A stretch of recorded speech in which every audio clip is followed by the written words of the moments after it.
On the Fluorite powder ball press cleaning, we need to understand and pay attention to these details. We should carefully and real-time clean up the dust falling on the Fluorite powder ball pressing machine in the process of disassembly. Should be carefully dusting. It is strictly prohibited to invade the mechanical moving parts. Check the wear of triangle liner, bearing, screw, knolls, and other parts inside the fuselage of the Fluorite powder ball press, and clean it up.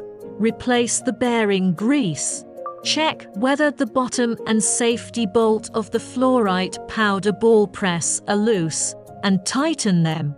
Open the inspection cover of the accelerator to check the gear fit and wear state. If we find that there is a large pressure change in the oil pressure of the Fluorite powder ball oil cylinder, new oil should be injected in real time. If the oil pressure system of the Fluorite powder ball press is found leaking oil during operation, it should be stopped immediately and restarted after repairing the oil leak.